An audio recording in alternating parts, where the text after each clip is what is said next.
Coucou les gros bidous. Et c'est mon anniversaire aujourd'hui, je fête mes 40 ans et ça me paraît être un bon moment pour répondre à un tag un peu fun sur sa collection de tarot. Parce que clairement c'est une activité qui m'amuse beaucoup, c'est une occupation divertissante, tout ce dont j'ai envie pour le jour de mes 40 ans. Et le tag qui m'inspire aujourd'hui, ça s'appelle Tarot Collection Top Decks et il y a genre 22 questions, quelque chose comme ça, c'est énorme, sur notre meilleur jeu dans telle et telle catégorie. En ce qui me concerne, parce que c'est aussi le top de notre collection, j'ai eu envie de me placer dans chacune des catégories, quitte à avoir des répétitions, des jeux de tarot qui sont parmi mes préférés. Soit mes préférés du moment, si c'est des nouveaux, soit mes préférés absolus de tous les temps, de toute ma collection. Et même si je les utilise pas beaucoup pour l'instant, ça reste des classiques. Donc c'est l'occasion, je me dis quasiment tous les ans, même parfois avant, j'ai envie de refaire une vidéo avec mes tarots préférés parce que ça évolue tellement vite en réalité. Et au lieu de reprendre une vidéo classique où je vous présente 5 à 10 jeux, ou même 3, ce qui reste difficile, j'ai trouvé ça sympa de répondre à ce tag ici. Et évidemment, vous allez trouver au-dessus et en dessous, dans la barre de description, le nom de la personne qui a lancé ce tag, la vidéo originale, quelques-unes des vidéos que j'ai aimées dans les réponses, et aussi la liste de tous les jeux qui sont mentionnés dans leur édition anglaise comme dans leur édition francophone, si jamais je vous montre quelque chose qui a été traduit et dans la mesure du possible, si j'ai déjà des reviews qui ont été publiées pour ces jeux-là. Parce que mon objectif aujourd'hui, c'est de réussir à être assez succincte pour chacune des questions, parce qu'il y en a quand même beaucoup. La première question, c'est quel est ton tout premier tarot? En vrai, c'est pas celui-ci, parce que j'ai eu entre les mains un tarot de Marseille, de Jodorowsky et compagnie, là, la soi-disant vraie version de Marseille, enfin, c'est ce qu'on m'avait vendu à l'époque. Et j'ai trouvé ça trop cool d'avoir un tarot entre les mains et en même temps trop nul. Déjà, moi, j'aime pas trop l'esthétique du Marseille, j'aime pas trop le système et surtout, on m'avait juste dit Jodo c'est bien et j'ai trouvé que Jodo c'était naze. Donc, qu'est-ce que j'ai fait? J'ai googlé tarot queer et féministe, je suis tombée sur le site anglais de Little Red Tarot et j'ai découvert le Wild Unknown Tarot, le tarot des mondes sauvages, qui à l'époque était clairement un très grand hit et qui a participé à repopulariser le tarot et à nous donner aussi, à initier une vague de tarot indépendants qui sortait du lot. À l'époque, du coup, moi j'ai encore la version avant que ça passe en marché de masse, donc j'ai encore une des versions indépendantes, la deuxième. Sur la première, cette 4 d'épée par exemple n'est pas exactement pareille. Et je suis ravie d'avoir pu apprendre avec ce tarot. Je compte pas le Marseille parce que vraiment c'est juste peut-être une semaine en attendant d'avoir commandé celui-ci que j'ai utilisé le tarot de Marseille et puis je l'ai viré. C'est pas que je suis anti-tarot de Marseille et j'espère me plonger davantage dans ce système-là à l'occasion. C'est juste que c'était vraiment beaucoup trop hétéronormé, sexiste et compagnie avec Jodo et il y avait juste no way, pas moyen. Et en plus, je dois dire que je suis pas très séduite par l'image. Je sais, il y a plein de gens qui adorent, hein, mais voilà, pas moi. Et ça me parlait bien. Alors, c'est un peu vieilli. On a vu le Wild Unknown partout. Du coup, il y a quand même pas mal de gens qui sont lassés des images du Wild Unknown. Je peux comprendre moi-même. Il y a des moments où j'arrive pas à l'utiliser parce que, ok, c'est un classique, mais maintenant, j'ai tellement plus de jeux dans ma collection du tarot. Et donc, ça va faire 2 minutes et je vais essayer de m'en tenir à ça. 2 minutes par jeu. Hop, question suivante. Tarot le plus récent, c'est The Awakening Tarot, qui, ça fait moins de 2 semaines qu'il est arrivé dans ma collection. Et c'est mon cadeau d'anniversaire à moi-même. Je vous montre la couverture ici. On peut espérer qu'il sera traduit en français parce que l'autre tarot de la créatrice l'a été. Et c'est un assez gros coup de cœur. Et j'ai enregistré 2 vidéos récentes où j'en ai beaucoup parlé. Et très honnêtement, là, du coup, je suis certainement au bout de milliers de choses que je pourrais dire dessus. Et donc, je vais probablement m'en tenir à ça, à vous montrer des images, à vous dire que je trouve ça vraiment très intéressant, très beau aussi visuellement, il me parle beaucoup. Et très intéressant dans toutes les intentions qui ont été mises. Ah, petit problème, cette carte-ci, elle arrive avec une tache, qui je pense est une tache d'impression. Mais bon, voilà, je vais pas renvoyer un jeu pour ça. Et si vous voulez en savoir plus, je mettrai les liens des 2 dernières vidéos où j'en ai parlé et je pense que je ferai une review à part entière. Je craque pour le travail à l'aquarelle. Alors voilà, j'ai l'impression de voir une tache ici aussi. Ça, pour le coup, ça c'est dans le dessin original, ce qui est très bien. J'aime. Et Je le kiffe à fond. La catégorie suivante, c'est quel jeu a les meilleures couleurs. Et là, attention, ça risque de piquer les yeux si vous n'aimez pas les choses qui sont très flashy, très colorées, parce que je ne vais vous montrer que ça. Et j'ai décidé de donner ce prix au Rainbow Tarot qui a comme fond des cartes que des couleurs, 78 couleurs différentes. Il n'y en a aucune qui est exactement la même. Sabine, c'est vrai qu'on ne pouvait pas se passer de ton aide. Ça veut dire que je dois mettre ma tasse de café à l'abri. Le Rainbow Tarot est extrêmement coloré, évidemment. Et c'est ce que j'aime bien, c'est Rainbow. J'aime bien le côté arc-en-ciel. Et j'aime bien cette palette. Et j'aime bien qu'en fait, les codes couleurs, il n'y a pas de code couleur, quoi. Tu peux y aller pour en trouver. Le principe, c'est juste qu'il y a plein de couleurs. Et parfois, ça me ravit. Alors, j'aime bien, par exemple, que le 9 de pentacle soit tout en vert, ça me convient très bien. Le 6 de coupe a une couleur ici qui, je trouve, lui va bien aussi. Le choix de couleurs pour les cartes est très très chouette, mais vous allez avoir du mal à trouver une symbolique en continu à travers le jeu, c'est impossible. Voilà, par exemple le 5 de bâton dans une espèce de rouge un peu orangé, ici ça lui va bien aussi. Mais voilà, on a plein de couleurs, elles sont bien vives, elles sont bien pétantes, ça n'a rien de pastel, c'est très bien. Et j'aurais peut-être pu vous parler aussi du Queer Tarot, mais je vous en parlerai à un autre moment dans la vidéo. Là, c'est celui qui peut faire mal aux yeux à certains, parce que là, on est dans un truc très prononcé. Ça a été fait, imprimé, en tout cas la version originale des cartes, en risographie.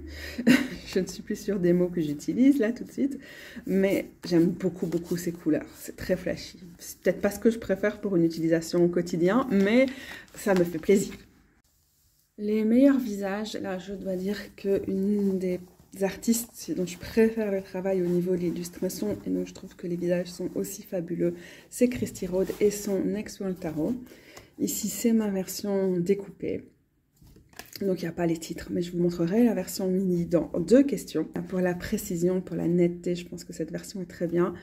Elle s'est principalement, ou même peut-être exclusivement, inspirée de militants, militantes, artistes, qu'elle connaissait ou qui faisait partie de ses sphères militantes en tout cas. Et du coup, j'adore son trait, j'adore ce qu'elle a capté des expressions des gens. Quand il y a des personnes que je reconnais, je trouve qu'elles sont très bien dessinées. C'est magnifique. Et en dehors des visages, ce sont aussi de très beaux corps parce qu'on a vraiment une belle diversité de morphologie et de tout le reste. Et du coup, on a une personne qui dessine vraiment des vrais gens, qui dessine vraiment les vrais gens comme elles existent vraiment. Donc, on a effectivement des personnes racisées, des personnes grosses, des personnes handies, des personnes trans. Et c'est quelque chose qui est vraiment très important. Je sais pas, elles sont croquées avec beaucoup d'amour, beaucoup de passion, de compassion. Il y a quelque chose de très fort dans tous ces visages. J'aime beaucoup cette carte ici, par exemple, du chariot. Et voilà. Énorme coup de cœur au niveau du travail sur les visages. C'est certain. Et ça fait 2 minutes par contre. Donc, il est temps de passer à autre chose. On s'arrête sur la carte du monde alors. Ceci dit, la question suivante, c'est les plus grandes cartes. Et je pense que le Next World, je n'ai rien mesuré, en aurait fait partie parce qu'on avait encore une bordure un peu comme ça ici. Un peu plus longue ici pour les titres. Et donc cette version-ci, c'est la version originale auto-publiée. Et je pense que la version qui a été publiée par une petite maison d'édition punk indie, elle est du même format. Et c'est vraiment très grand. Je ne regrette pas du tout d'avoir découpé et coloré les tranches de cette version-ci parce que j'ai aussi une version mini. Mais ouais, c'est clair, il est grand.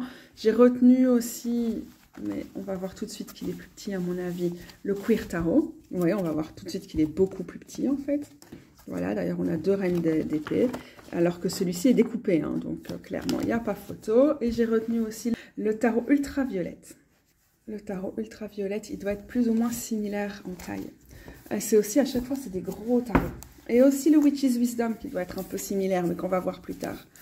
Alors, autre point de comparaison. J'essaie de prendre une carte qu'on n'a pas encore vue, on l'a déjà vue. Ben non, parce que regardez, c'est similaire à ma version coupée du Next World. Donc, c'est beaucoup plus petit. Donc, je pense que le Next World était d'office mon plus grand tarot. Et vous aurez l'occasion de revoir ce magnifique tarot ultraviolette plus tard dans la vidéo. Voilà, c'était pour le tarot le plus large et on va passer au plus petit. Je vous rappelle qu'on est vraiment les plus petits de ma collection, de mes préférés de ma collection. Donc j'en ai beaucoup plus parce que j'aime beaucoup les petits tarots. Ça c'est le mini gentle tarot. Et j'ai encore fait une vidéo il y a quelques mois sur mes petits et mini tarots et je vous la partagerai en lien si jamais ça vous intéresse d'aller en voir plus. Donc il est vraiment petit, il est vraiment mini et j'aime beaucoup ça. Le Gentle Tarot qui est un tarot doux et adorable. J'ai aussi gardé, je vous ai déjà parlé du Wild Unknown, c'est le premier dont je vous ai parlé. On a la version de poche et la version de poche de Star aussi, elle est vraiment petite. Ok, je vais rembourrer avec du post-it pour qu'il ne bouge pas trop dans mon sac quand je le transporte pour la journée. Ça donne ça par comparaison à celui-ci. On est peut-être un peu plus grand, un peu moins large, donc on est sur le même genre de format. Je ne vous remonte pas particulièrement les cartes puisque vous avez vu ça avec la première question. J'ai aussi pris le Turning Terrestrial Tides qui est un tarot poker size, voilà, que voici. Et on va voir qu'il est probablement tout petit peu plus grand. Ouais, mais quand même vraiment pas beaucoup. Hein. Hop, on a le petit livret du même format, toujours sympathique. C'est un tarot inspiré de la culture zine des années 90. Il a un côté collage à l'arrache, il a un petit côté punk. En fait, il n'est pas du tout fait à l'arrache. Il est très bien pensé, très bien conçu, très agréable à utiliser. Je l'aime beaucoup et donc il se devait d'apparaître aussi dans la pile de mes préférés en petit format. Et pour terminer, j'ai repris, il est peut-être un tout petit peu plus grand, non? J'ai repris le Next World Tarot, cette fois-ci dans sa version de poche. Et vous voyez aussi du coup ce que ça donne avec les bordures. On va y aller pour la comparaison là. Ouais, il est un petit peu plus grand quand même. Voilà, bon, bah, c'est pas le plus mini. Si on devait donner un gagnant dans cette catégorie, ce serait certainement le Gentle, qui est un tarot que j'adore, mais je ne pense pas ressortir à un autre moment dans la vidéo. Donc, ça a été l'occasion pour vous de voir cette petite merveille aussi. En vérité, je voulais un petit parce que je pensais que ça allait être beaucoup plus maniable, mais il est assez épais, comme beaucoup de petits tarots. Finalement, ils sont petits, mais bon, bah, du coup, le ratio entre leur épaisseur et leur taille est parfois difficile à gérer. Donc, la prise en main n'est pas idéale. Petite parenthèse, si vous vous posiez la question, c'est mon amoureuse qui fait tous mes pochons à tarot. Et si jamais vous vous dites que oh, ça a l'air quand même sympathique, vous pouvez toujours aller voir sa page Instagram. Il est très possible qu'elle ait des pochons en stock. Ça vaut le coup de jeter un petit coup d'œil parce qu'ils sont vraiment chouettes, ils sont tous doublés et c'est cousu à la main, genre sans machine. Tout est fait de ces petites mains et c'est avec une telle précision et une telle solidité, je suis obligée de vous en parler brièvement là. Les meilleures cartes de la cour, ou les figures, si on veut utiliser un terme un peu plus neutre. Alors là, pour moi, le gagnant, c'est d'office le Fils Spirit Tarot. Et donc, je cherche les dites figures ici pour vous les montrer. C'est là qu'il n'y en a pas qui se pointent. Je les aime beaucoup et ça me fait penser que j'avais déjà eu l'occasion de vous en parler quand j'avais répondu à un tag en anglais sur le fait de déconstruire sa collection de tarots pour créer finalement le tarot parfait. C'était un tag qui avait été créé par Antique et j'avais bien aimé y répondre et je pense que j'avais déjà dit à ce moment-là que mes cartes de la cour préférées c'était d'office celle du Fils Spirit Tarot. Dans sa version française, il s'appelle le tarot inclusif. Je vous montre ici la version indépendante et sachez qu'une partie des figures ont été changées pour la version mass market. Je ne saurais même pas vraiment expliquer en quoi et pourquoi ce sont mes préférés, mais je vous le dis avec beaucoup de cœur. Je les adore. Après, je pourrais certainement aller chercher des tarots qui revisitent un peu plus le système. Et avant que la mémoire de téléphone soit saturée, je disais que en fait j'aime bien quand on a des cartes de cours qui revisitent peut-être un petit peu plus le système. J'aime bien quand c'est pas trop scolaire. J'aime bien quand on n'a pas de hiérarchie ou de rang, genre qu'on traduit chacun des titres par une question de maîtrise. même si je pense qu'il y a une certaine maîtrise de l'élément, mais qui revient souvent à dire que les valets sont plus inexpérimentés, moins intéressants, etc. Alors que je trouve justement que leur esprit de découverte, de curiosité, d'ouverture est souvent bien plus intéressant. En tout cas, ce que je veux dire par là, c'est que je pense pas qu'ils sont moins importants que les rois ou flucons ou des trucs comme ça. Et bon, ce tarot-là fait quand même un travail. Je me dis qu'il est tellement abîmé avec son truc-là, qu'il ferait aussi un bon tarot pour la catégorie suivante. Il est assez scolaire, même si évidemment on est sur un tarot non binaire, on est sur un tarot queer, et donc il n'y a pas de hiérarchie très très claire entre chacune des cartes. Mais j'aime beaucoup les jeux qui font un travail encore plus loin dans le fait de modifier, de s'approprier les figures. Mais ceci dit, je les trouve très jolies et très lisibles, et c'est clair que je dois quand même les garder comme mes figures préférées. Question suivante. Quel est le tarot le plus usé, le plus abîmé? Et donc c'est pour ça que je vous disais, ben, finalement le Spirit, avec son truc en lin, là, il s'abîme assez vite. Il avait des dépôts dessus et tout, mais c'est pas celui-là que je vais vous montrer, je pense. Celui-ci, c'est le Théa Tarot. C'est une édition de 1984 que j'ai acheté neuve en 2016. Mais voilà, c'était quelque chose que la personne a imprimé chez elle. C'est un effet découpage pour chacune des cartes. Et donc, on a cette espèce de couleur à l'arrière qui se dépose sur l'avant des cartes. Bon, ça, c'est de la cire et tout. Ça, c'est moi. Ça, c'est complètement moi. Vous savez, je suis pas soigneuse avec mes cartes parce que je peux pas vraiment l'être, parce que je suis maladroite, parce que j'ai un CED. Mais aussi, ça m'intéresse qu'elle puisse m'accompagner partout et vivre ma vie. Et ma vie est souvent assez chaotique et ça me va. Mais oui, donc on a des espèces de taches d'humidité sur les bords. J'ai ça sur aucun de mes autres tarots. Je me demande si c'était déjà comme ça quand je l'ai eu. Je ne sais pas. On a les cartes qui sont courbées parce que voilà, je les bats comme ça me chante. C'est-à-dire souvent comme ça. Et ce dépôt de la couleur. À un moment, j'ai eu une édition plus récente puisqu'il a été republié. Il a encore été l'année passée d'ailleurs. Mais au final, c'est celle-ci que j'ai envie d'utiliser. Un tarot en noir et blanc. Les noirs, là, ça se voit. Les noirs ne sont franchement plus très noirs. Et les blancs, pas du tout. Mais en même temps, c'est tout son charme. Et c'est ce côté, bah oui, il est ancien. Est-ce que je veux le conserver pour autant comme une pièce de musée? Mais non, jamais, bien sûr que non. Il faut qu'il vive. Ceci dit, ouais, si je gagnais au loto, j'aurais une édition de remplacement au cas où. Je sors aussi le Slow Roller Tarot. Pour le coup, c'est un tarot épuisé et donc qui s'arrache souvent à un prix d'or quand il part. Enfin, à mon avis, mon édition qui est toute abîmée, elle ne vaut pas un prix d'or. Vous voyez, les bords sont très très abîmés. C'est aussi une... Là, pour le coup, c'est très très fin comme matière et très souple, hein. C'est pas ça, il revient bien en place. Et ouais, bah, ça vaut beaucoup d'argent, un jeu comme ça qui est épuisé, mais ce qui compte pour moi, c'est pas ça, c'est que ce jeu va toujours rester dans ma collection, et c'est qu'il vive avec moi, c'est qu'il s'abîme avec moi, c'est que ouais, si les tranches doivent vivre, qu'elles vivent. Et maintenant, on a des tarots qui sont un peu plus résistants, qui sont plus plastifiés, et ça qui fait très carton finalement. Bon, ça a une bonne corps hein, quand même. Vous voyez aussi ce que ça donne ici. Voilà, moi je veux juste qu'ils vivent mes tarots et je suis très fière que des tarots comme ceux-là qui font partie de mes premiers tarots, que j'ai bien utilisés et que j'ai aussi emporté partout, soient aussi abîmés, qu'ils aient cette sagesse, ce côté aîné, ce côté tarot ancêtre qui soit très très très très très lisible sur les cartes. Ça ne fait que renforcer le lien affectif qu'on a et leur importance et leur statut dans ma collection. Et pour preuve, je voulais m'en tenir à 2 minutes par tag, et en fait là j'ai passé 2 minutes pour chacun des tarots parce que je les aime à ce point. Ouais, et regardez, en plus là c'est l'effet aquarelle qui donne ce côté abîmé, et finalement mon propre côté abîmé par dessus va très très bien avec le style de ce tarot. Je vous déplace dans une pièce où il y a moins de bruit, pas beaucoup moins de bruit, un petit peu moins de bruit, et je vois que c'est un peu flou l'image, pour pouvoir avancer un peu. Mais de toute façon, vous savez, j'ai pas beaucoup d'énergie, je commence à fatiguer.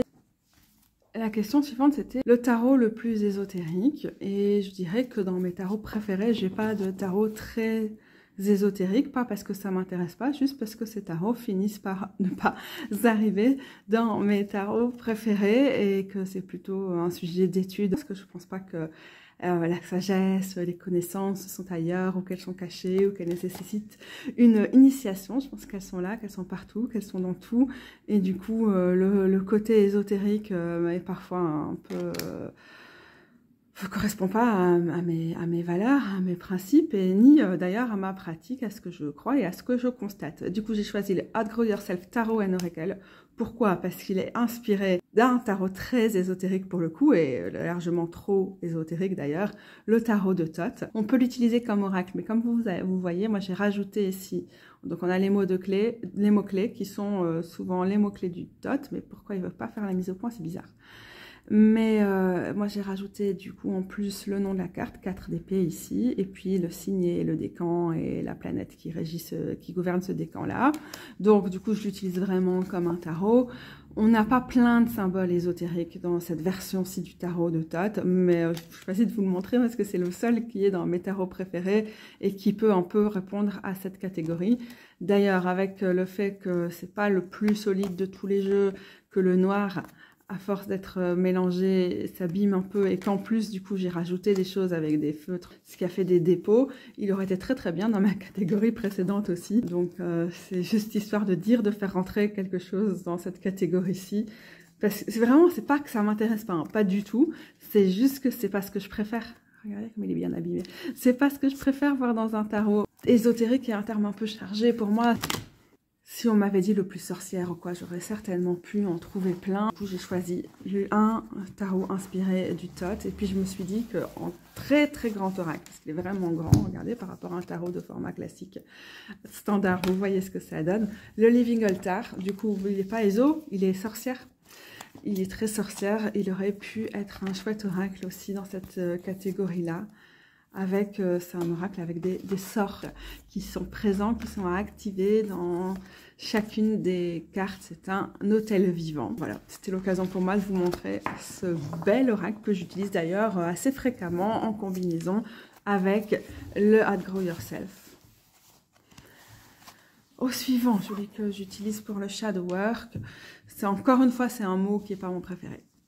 Mais je joue le jeu. Donc je dirais que c'est un tarot qui est chouette pour l'introspection, pour comprendre mon propre fonctionnement, pour aussi me remettre en question, pour aller dans mes profondeurs, aller là où ça fait mal, étudier mes patterns, mes schémas et essayer de leur faire de la place, accepter ce qui est là et parfois voir comment leur trouver une place ou bien éviter que ça se propage et que ça en prenne trop.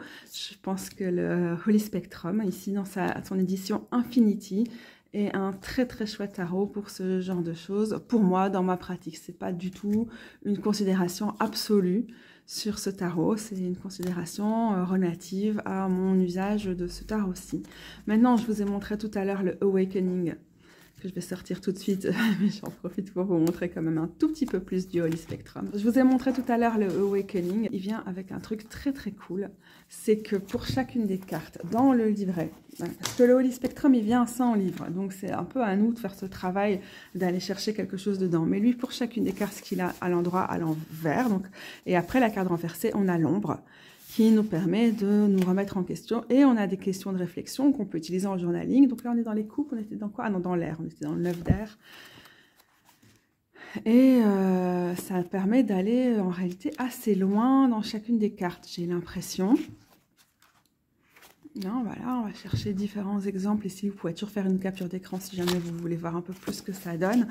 Et donc, il a ce potentiel de permettre d'aller loin dans certaines questions, d'aller creuser, d'aller chercher l'ombre, d'aller chercher les fonctionnements, d'aller chercher les boucles, d'aller chercher peut-être le refoulé, à voir, et d'avancer avec, de lui trouver une clôture ou une acceptation, ou une prise par la main, ou peut-être une guérison, je ne sais pas, ça va dépendre. Et donc, il a un potentiel de chouette tarot, de shadow work, de travail de l'ombre. La question suivante, c'est le meilleur dos des cartes. Là, j'avoue que je fais vraiment pas trop attention à ça. Et je trouve que le dos du Rainbow Tarot est bien sympathique et il n'est pas réversible. Non, il n'est pas vraiment réversible. Il n'y a pas une symétrie parfaite entre les deux côtés. C'est bien la preuve que c'est encore un autre truc dont je n'ai pas grand-chose à foutre puisque je ne lis pas les cartes renversées particulièrement. Ça me fait aussi penser à l'arrière des cartes dans un jeu que j'ai plus depuis très longtemps qui s'appelait le Slotist Tarot, qui avait aussi ce côté très femme, très petits détails sympas, mignons, cute. Et j'aime aussi bien ici le Gentle Tarot. Ma version c'est le mini, je ne vais pas aller vous chercher le grand rose pour vous montrer. Mais bon voilà, c'est bien parce qu'il fallait y répondre. Question suivante, le meilleur carton, la meilleure matière. Il n'y a vraiment pas de réponse absolue là non plus. Ça dépend de plein de choses. C'est pas que j'ai une matière absolument qui est ma préférée et aucun autre, que j'ai un jeu mieux qu'un autre. Mais dans la version indépendante du Fist Spirit, c'est un bon linen. C'est un linen très très souple. Donc on a la carte félin. Là vous voyez le côté quadrillé. Déjà il est léger, il n'est pas très épais. Il se mélange comme un charme. Si vous avez comme moi des problèmes de dextérité, il est réactif comme peuvent l'être les linen parfois, mais pas trop. Ça saute pas de partout, quoi. Hop. Bon, du coup, ça s'abîme. Je mélange par les coins. Ouais, voilà, bonne prise en main, j'aime bien. Je pourrais aussi vous montrer un truc qui fait un peu cheap, qui fait juste très carton de base, hein, comme le slow roller que je vous ai montré tout à l'heure, mais qui est agréable à mélanger, qui est bien résistant, qui bouge mais qui bouge pas trop, qui fait que le jeu vieillit et c'est cool aussi, comme un jeu à l'ancienne et pas comme un truc rempli de plastoc. Voilà, je sais pas très bien quoi dire. Et la question suivante du coup c'est... les deux questions suivantes elles sont un peu relatives à ça aussi et... Il n'y a tellement pas d'absolu dans ce domaine-là pour moi que c'est un peu difficile d'y répondre. Un jeu qui a un chouette toucher, plutôt velouté, plutôt doux. Et en fait, ceux qui sont les plus veloutés, les plus doux, c'est pas nécessairement ce qui se mélange le mieux. Ça peut être des cartes qui sont assez épaisses. C'est un truc sensoriellement, ça peut être important pour certaines personnes, mais voilà. Bon, du coup, j'ai pris le Queer Tarot, qui a aussi une petite odeur bien plastiquée, que je trouve pas désagréable en réalité. Mais oui, voilà, ça sent le plastique, ça sent un peu la bouée comme ça. Ça rajoute à son côté estival. Mais il est assez doux, hein, voilà, le test du toucher. Voilà. C'est bien parce qu'il faut répondre à cette question, je vous jure. En fait, il est grand et épais, mais il n'est pas désagréable pour la prise en main. Là, j'étais juste mal partie et je pense que je suis fatiguée. Donc, quoi que je fasse, ça va ressembler à rien. J'aurais pu en dire d'autres, mais en vrai, souvent, comme c'est pas les plus maniables, c'est pas forcément des tarots qui vont même rester dans ma collection parce que ça peut m'empêcher d'avoir une bonne connexion finalement. Le fait qu'il soit trop doux. Voilà, celui-ci, par exemple, c'était difficile de le casser pour que les cartes se mélangent mieux, que je puisse bien les sentir quand je tire. C'est le Liberation Tarot, dont on va reparler plus tard. Et donc ce côté doux, très agréable. En même temps, c'est pas ce qui fait que c'est la meilleure expérience pour le mélanger. Alors, question suivante aussi, un truc qui m'intéresse pas du tout. Celui qui fait le meilleur son que j'ai sorti, celui-ci que je trouve assez agréable. C'est les Clés du Destin, l'Oracle d'Ada, Jerry Lee. Parce que c'est un très grand oracle, d'ailleurs il est un peu à l'étroit dans ce pochon à tarot. Il est vraiment grand, mais les cartes elles sont assez fines, elles sont bien souples. Et du coup, il est assez agréable à mélanger. Voilà, c'est plutôt agréable, il se mélange bien, carte à carte. Je me suis dit que j'allais tester un autre, je ne sais pas le remettre, j'ai trop mal aux mains. Un autre qui est aussi assez grand et qui est d'un truc très différent, parce que pour le coup, les cartes là sont très rigides. Je vous ai montré le Living Altar précédemment, et donc je me permets... Voilà, on a des belles grosses cartes, bien épaisses, aussi très veloutées, très douces, très agréables. Et du coup, ça produit un son qui peut être assez agréable à mélanger. Vraiment, je comprends que pour certaines personnes, ce côté sensoriel soit très important dans l'expérience du jeu. Mais pour moi, c'est vraiment le fait qu'il y ait une bonne prise en main qui prime. Et donc... ça compte pas énormément. Je passe du coup à la suivante, c'est l'incompris. J'ai envie de prendre le Liberation Tarot parce que moi, ça fait quelques mois que j'ai ce tarot et je le vois toujours pas tourner. En tout cas sur YouTube, même si je n'utilise pas Instagram pour le moment, je ne sais pas, peut-être qu'en fait c'est un gros hit ailleurs. Mais sur YouTube, je le vois pas tourner. Je vais mettre mes cartes du jour de côté alors que je le trouve incroyable. C'est un tarot collectif, donc il peut avoir une personnalité parfois un peu étrange avec beaucoup de styles différents. Il est tellement fort, un tarot de la libération, mais genre collectif quoi, pas un truc individuel exclusivement capitalisto blabla, un truc avec des représentations vraiment géniales. Et je sais pas s'il a incompris ou pas, juste le vois nulle part et je ne comprends pas que tous les gens qui sont là, ouais, un tarot qui est inclusif, qui gna gna gna gna, qui craquent sur des trucs qui souvent sont très genre mainstream, qui vont pas très en profondeur, en vrai sur les questions du style comme celui-ci, hein, plutôt liées à l'écologie, vraiment la responsabilité aussi sur toutes ces questions de libération. Je ne sais pas pourquoi il est dans le radar de personne, que j'ai vu parler du Kickstarter nulle part sur YouTube à l'époque du Kickstarter. Du coup, bah, moi j'ai récupéré ce jeu plus tard.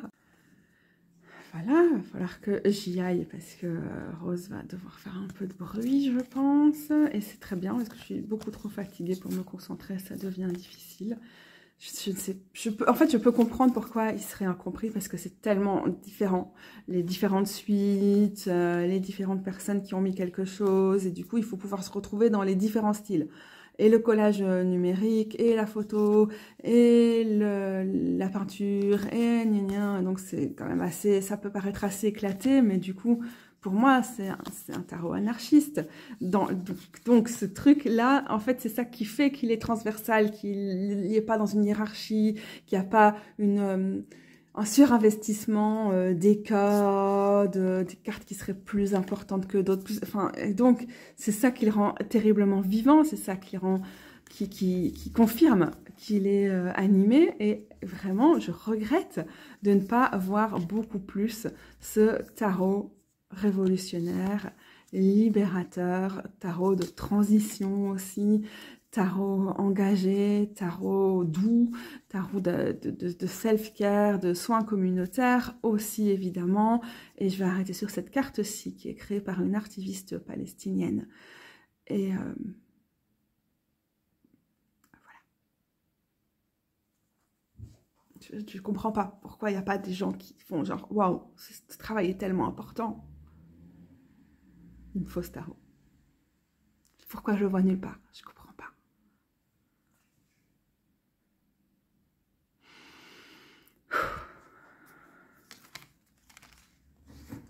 On va clôturer comme ça, face caméra. Du coup, je m'excuse parce qu'il y a un peu plus de bruit dehors que ce que j'aurais idéalement souhaité pour cette vidéo. Quel est ton tarot le plus ancien, antique ou le plus historique? J'ai pas mal de tarots et anciens et vintage et des tarots et des oracles d'ailleurs. Et ceux qui ont une fonction historique et qui sont dans ma collection pour ça, en raison de leur histoire. Parce que je suis une collectionneuse, parce que j'aime beaucoup, je m'intéresse beaucoup à l'histoire aussi. Je suis historienne de formation, c'est pas quelque chose qui est très important dans ma vie, mais c'est vrai que c'est révélateur d'un de mes centres d'intérêt en tout cas. Mais la plupart, c'est pas des tarots que j'utilise fréquemment, donc c'est pas de cela dont je vais le plus vous parler. Bon, j'ai quand même sorti un tarot que pourtant j'utilise pas beaucoup. C'est le Rider-Waite-Smith. Juste parce que bon, pour l'étude et tout, c'est parfois sympa d'avoir un Rider-Waite-Smith. Et celui-ci, j'en ai plusieurs, évidemment, même si c'est pas un tarot avec lequel je lis beaucoup. Et celui-ci est particulièrement intéressant parce que c'est une édition dans sa boîte bleue de 76, je mettrai en bas, je ne sais plus exactement quand. Je pense que c'est des années 70, mais maintenant j'hésite, est-ce que c'est les années 60? Et la boîte est de l'autre côté, je ne vais pas la sortir. Et il est assez important parce que c'est la toute dernière édition du Waite-Smith chez le Rider, dont on utilise encore souvent le nom, hein, le Rider-Waite-Smith, juste parce que c'était l'éditeur qui avait les droits depuis le début du XXe siècle, hein, 1909-1910, la première sortie de ce jeu, jusqu'à ce que les droits aient été rachetés par US Games. Ben là, on a déjà, du coup, là, c'est une édition avec encore Rider sur la boîte, mais déjà rachetée par US Games, c'est noté ici, 71. Donc, c'est une édition de 76-77, du coup, je confirme. J'avais un problème de dyscalculie avec les 6 et les 7, là. Et fatigue oblige, vous allez continuer à l'entendre jusqu'à la fin de la vidéo, mais je préfère quand même la terminer aujourd'hui, comme ça, je suis certaine de réussir à la finir. Et bon, bref, voilà, c'est un tarot historique. J'ai une version historique juste à l'époque, elle m'a coûté 6 € à une bouquinerie emblématique de Bruxelles qui s'appelle Pêle-Mêle. Entre-temps, les tarots sont assez chers à Pêle-Mêle. Et donc, je l'avais juste prise pour ça. Mais voilà, c'est une chouette édition aussi. Et puis, les jaunes sont très jaunes dans cette version. Les couleurs sont assez vives par rapport à celles qui sont plus populaires à l'heure actuelle et que moi aussi, j'aime beaucoup, comme les Centennial. Donc, voilà. Mais sinon, je dirais que c'est le TA dont je vous ai parlé précédemment, puisque c'est une édition de 84, que c'est un tarot que je trouve important par rapport au fait que c'est un tarot lesbien, et il y a eu d'autres tarots féministes et ou lesbiens à cette période-là. Maintenant, on a quand même beaucoup plus de tarots LGBT, en particulier des tarots queer, mais je trouve ça quand même admirable. C'était en 84, la mode du tarot, il y a quand même eu un certain engouement dans les années 70, années 80, mais finalement, c'était pas depuis si longtemps que ça, et que des lesbiennes décident de s'en emparer et de créer un tarot dans lequel elles puissent se lire avec des codes lesbiens de l'époque, inspirés par le lesbianisme féministe, aussi peut-être des éléments de séparatisme lesbien, des concepts qui peuvent paraître un peu étranges aujourd'hui, mais qui étaient assez importants dans le militantisme des années 80. Et voilà, des petits clins d'œil à pas mal de choses. Dans la culture de la déesse, se retrouve notamment dans le fait d'avoir renommé les cartes, l'idée qu'il aurait pu avoir un matriarcat et des cultures de la déesse qui avaient préexisté au patriarcat, qui est une conception qui était en vogue à ce moment-là, et donc voilà, on remet ça dans le contexte historiographique aussi, mais qui est assez important. Bref, c'est trop long là, c'est top, ce tarot a donc une importance historique, et il est assez ancien puisqu'il a 40 ans, et c'est le jour de mes 40 ans aujourd'hui. Il est né la même année que moi, créature historique ancestrale venue du fin fond des âges, 1984. Mais je vais rester là pour le coup sur mes 2 minutes, donc je vais revenir me recentrer sur les questions. Le tarot le plus surprenant, en bon, en bien ou en mal, c'est le Witch's Wisdom, le tarot de la sagesse des sorcières. J'étais surprise, enfin je savais qu'il était très beau. Déjà, j'aime beaucoup l'art de Daniel Barlow, c'était important. J'étais surprise quand même par le fait qu'il ne suivait pas du tout la structure traditionnelle du tarot. C'est pas le seul que j'ai, mais en même temps, il y avait aussi un effort conscient de déconstruction assez proche finalement du travail qu'ont fait des tarots féministes historiques à l'époque, dans les années 80 en particulier, avec la forme ronde et tout ça. Et là, même si la forme est assez traditionnelle, on retrouve ce genre de pensée dans le fait d'avoir inversé l'ordre de l'arcane majeur avec certaines choses qui au début ont pu m'irriter, comme ce fait de cette espèce de... Le monde, c'est quitter la civilisation. J'étais en mode... C'est pas la carte la plus réussie de ce tarot, et au final, je me suis rendu compte qu'elle n'était pas très représentative de ce qu'on avait voulu faire en inversant l'arcane majeur, qui au final me plaît beaucoup. Mais donc c'était surprenant parce que je me suis dit, ok, il est inutilisable en tant que tel, prend trop de liberté par rapport au système, je vais plutôt l'utiliser en oracle. Et puis il m'a surprise parce qu'il ne voulait pas fonctionner en ville, vraiment ça marchait pas du tout, il était vide à Bruxelles. Et donc je l'ai installé chez mes parents à la campagne pour quand j'allais là-bas, et là il répondait bien, donc il m'a aussi surprise parce que je ne m'attendais pas à ce qu'il soit aussi sensible à où je l'utilisais. Et puis quand j'ai dû déménager, quitter Bruxelles et venir dans une petite ville de province flamande l'été passé, j'ai demandé à ma mère de me le ramener de la campagne, et j'étais tout de suite très étonnée que finalement, en fait pour moi il fonctionnait comme tarot, le fait qu'il soit déstructuré ne m'embêtait pas tant que ça.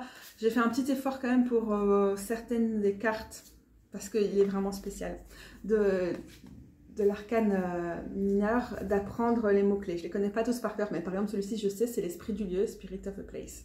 Pour le 8 de terre, ça m'aide de le garder en tête, mais il y en a d'autres, comme celui-ci, Web of Life, je pense que c'est ça, la toile de la vie avec le mycélium. Peut-être je me trompe, je vais peut-être pas prendre mon truc tout de suite. 4 d'épée, là tout de suite j'ai aucune idée de ce qu'elle peut être son mot-clé. Et voilà, il y en a certains qui sont plus faciles à lire que d'autres. Et donc il m'a surprise parce que ça n'a pas fonctionné, puis ça a fonctionné, puis il m'a énervé, et puis finalement il m'a séduite.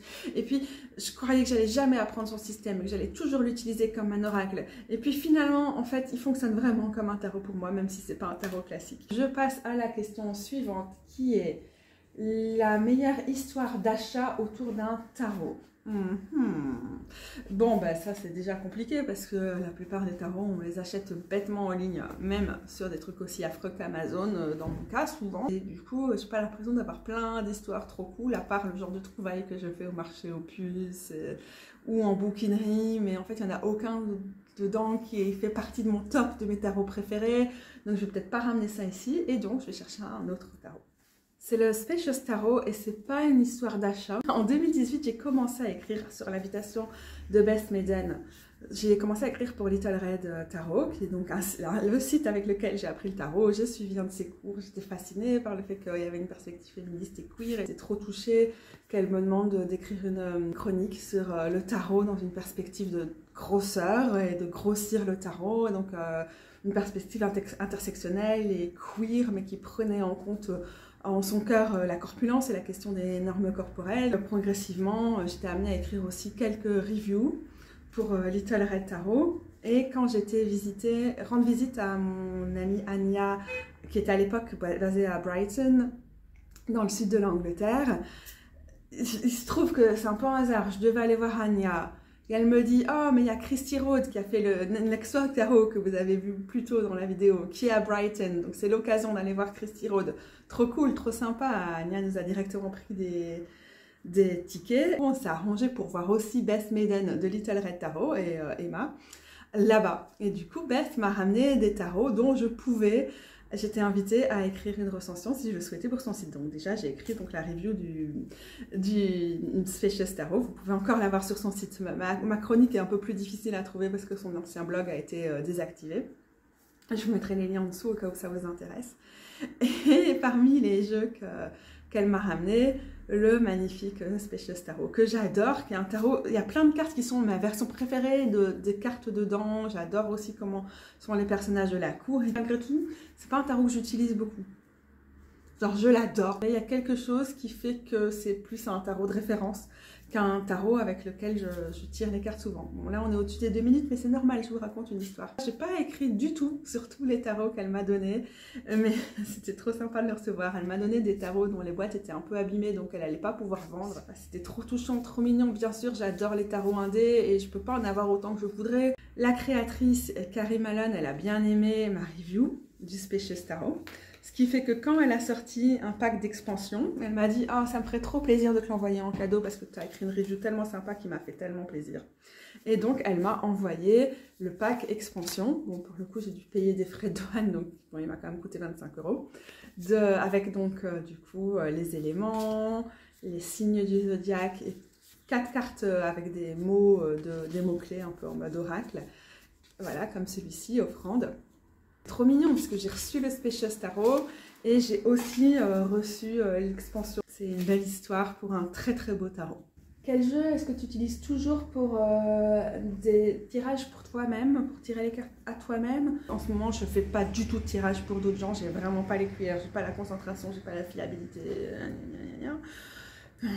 J'aime bien tirer les cartes pour d'autres personnes, mais malheureusement, c'est pas très compatible avec ma maladie. Mais ceci dit, j'ai des tarots dans ma collection qui, pour une raison ou pour une autre, je me vois pas du tout tirer les cartes pour d'autres personnes. Et donc, ils sont vraiment des tarots que j'utiliserai jamais à aucun moment pour d'autres personnes, je pense. Ou en tout cas, qui à ce stade de ma vie sont vraiment des tarots pour moi. Et le tarot ultraviolette en fait partie. Je vais me concentrer pour lire les mineurs, pour les interpréter. Et comme je pratique un tirage pour autrui, pour le coup, assez intuitif, assez canalisé, très divinatoire, le fait qu'il y a trop de réflexion derrière n'est pas quelque chose qui fait que c'est un tarot pour moi qui va directement être « Ok, pas de problème pour tirer les cartes pour d'autres », mais c'est un très chouette tarot, très agréable à lire et très agréable à lire pour moi-même, encore que j'ai toujours envie de remettre un peu en question ce truc de soi-même, comme si on était une entité hermétique et tout, et les tirages pour soi-même sont souvent des tirages en collaboration, en co-création, en co-écoute avec le lieu, avec les guides, avec les ancêtres, etc. pour moi, et en lien quoi, avec tout ça, mais bon. En tout cas, je ne tirerai pas les cartes pour d'autres humaines avec ce tarot-ci à l'heure actuelle. Et je tire les cartes pour et avec le lieu, parfois avec ce tarot-ci. Et pour certains des tirages collectifs que je peux faire pour mon blog, par exemple, ou quoi, je l'ai déjà utilisé. Dans ces moments-là, ça peut marcher. Mais en face à face, ou dans n'importe quelle configuration où je pourrais être amenée à tirer les cartes pour d'autres personnes, ce ne sera pas celui-ci. La question suivante, c'est quel est le tarot le plus difficile à maîtriser? Et j'ai envie de dire, c'est pas grave de ne pas maîtriser un tarot. Comme je vous ai expliqué d'ailleurs avec le Witch's Wisdom, et c'est aussi un peu mon parcours avec celui-là, c'est pas grave de galérer. Et c'est pas grave aussi d'avoir des tarots qu'on maîtrise pas, dans le sens où on connaît sur le bout des doigts, mais où parfois on a plus de mal, on doit plus y mettre du sien, on doit plus intellectualiser pour réussir à l'interpréter, ou bien dans le sens où parfois, en fait, on utilise toujours le livret, et en fait, c'est pas grave. En fait, j'ai plein de tarots dans ma collection avec lesquels j'ai des meilleurs résultats si je lis le livret plutôt que de suivre mon intuition. C'est pas grave. Et il y en a d'autres qui n'ont pas de livret, et je les lis de façon intuitive, et c'est formidable. Il n'y a pas de règles. Et du coup, la question de la maîtrise est quelque chose d'un peu étrange. Peut-être ça rejoint ce que je vous disais précédemment par rapport à la question des cartes de la cour aussi, et de la hiérarchie, et qu'est-ce que ça peut vouloir dire la maîtrise. Et puis maîtriser, c'est aussi avoir la main sûre parfois. Et donc, à partir du moment où tu penses que tu maîtrises un tarot, peut-être tu méprises.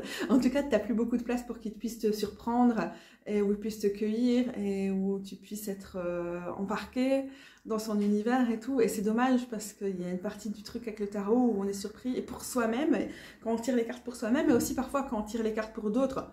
Quand je tire les cartes pour d'autres personnes, ce qui, ok, n'arrive pas souvent, mais ça fait partie de mes meilleures façons de découvrir des tarots, parce que je suis obligée de sortir de tout ce que je pense d'un tarot pour le lire dans comment il interagit avec une autre personne, comment il s'applique à une autre personne.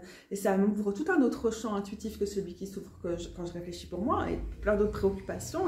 Un tarot où je peux penser que je le connais sur le bout des doigts, ce que je pense jamais d'un tarot, mais si jamais j'étais amenée à le penser, à la minute où je tire les cartes pour d'autres personnes, la donne change, quoi. C'est pas vraiment un thème qui est intéressant pour moi, de maîtriser un tarot, et je pense que pour la plupart d'entre nous d'ailleurs, on est dans cette situation-là. Enfin, une question de choix des mots, c'est pas une critique sur le choix du mot ni rien, c'est juste que ça me fait réfléchir, vous me connaissez. Si vous ne connaissez pas ma chaîne, voilà, mais c'est toujours comme ça chez moi. Mais la plupart d'entre nous, on dit de nous-mêmes qu'on est des éternels étudiantes du tarot. Il n'y a pas de souci à avoir des relations spécifiques avec chacun de nos jeux, ou des façons d'apprendre, ou de mépriser, je vais toujours dire des trucs différents, mais maîtriser, ou de découvrir, ou d'interagir, j'ai déjà dit. Et oui, c'est vrai que le tarot ultraviolette, le tarot la sagesse des sorcières, c'est des tarots où j'ai plus de mal à trouver mes marques, et parfois même à interpréter, à comprendre certaines cartes.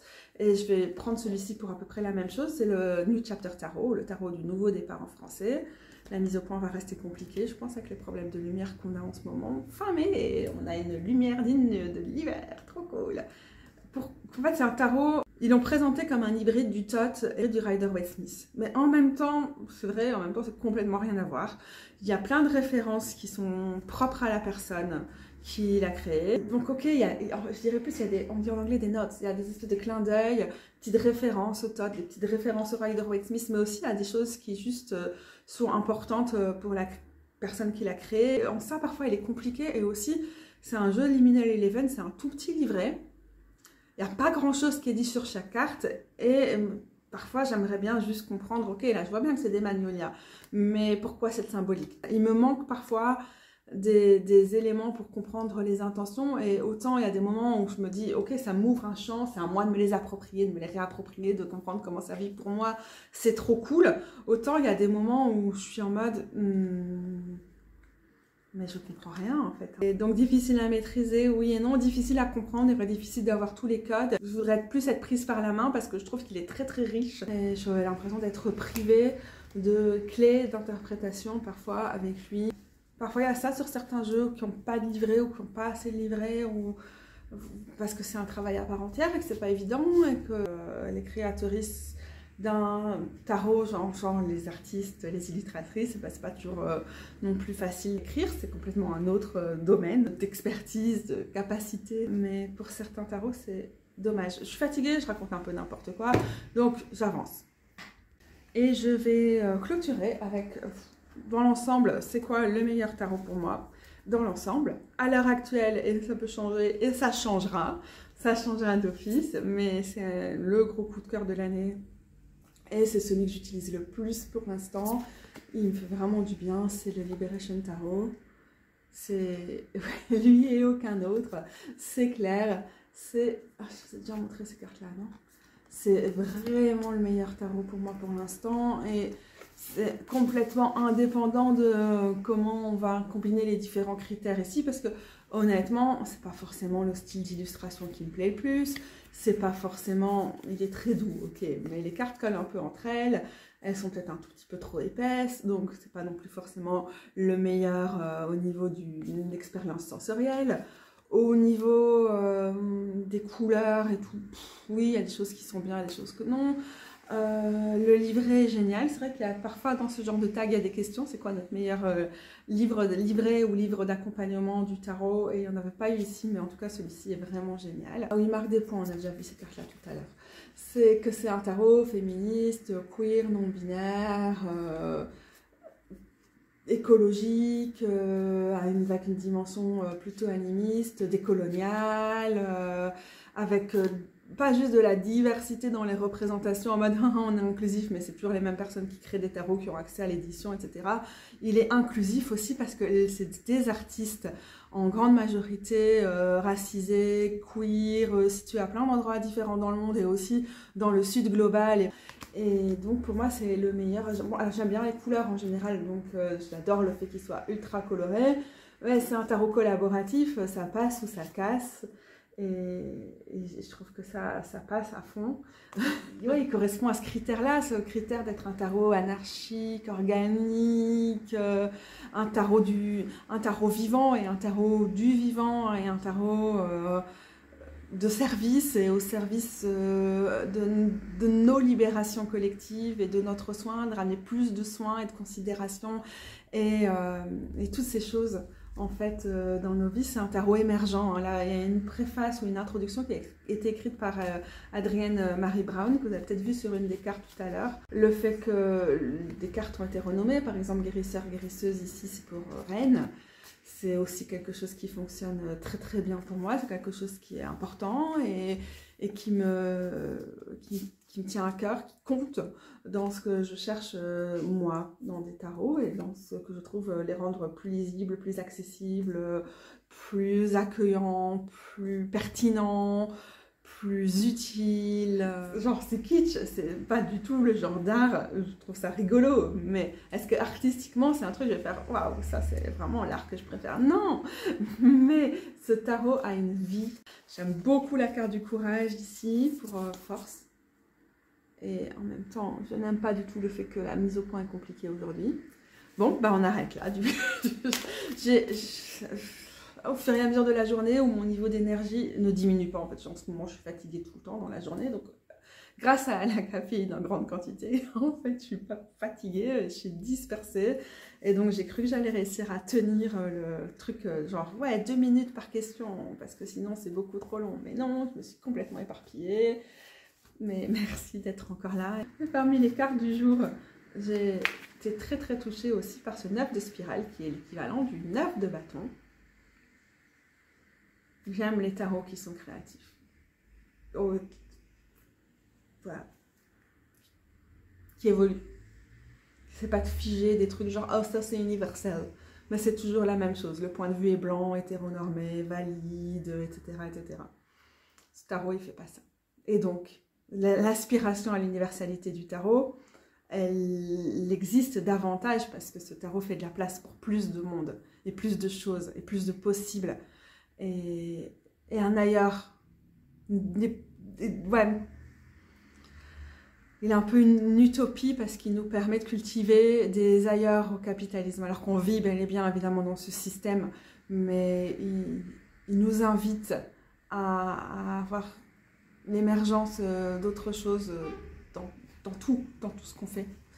Et je ne suis pas sûre d'avoir terminé la phrase où je vous parlais de Emergent Strategy de Adrienne Marie Brown, qui est un bouquin qui je trouve va très très bien avec ce tarot, et la preuve, elle a contribué aussi de différentes manières à l'évolution de ce tarot. Et donc si vous êtes sensible à ce genre d'approche, bienvenue dans le monde magique, fort et libérateur de ce tarot-là.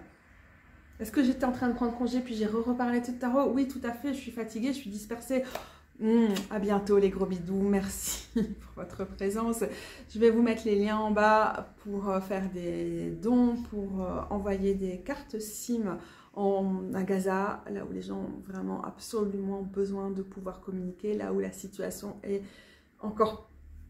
Enfin, ça ne s'arrange pas, oui, avec l'offensive sur Rafah, c'est pire que tout dans l'escalade de ce génocide. Et si vous voulez vraiment faire quelque chose pour mon anniversaire, s'il vous plaît, soutenez Gaza. Plein de force, de courage et de douceur sur vous, les gros bisous.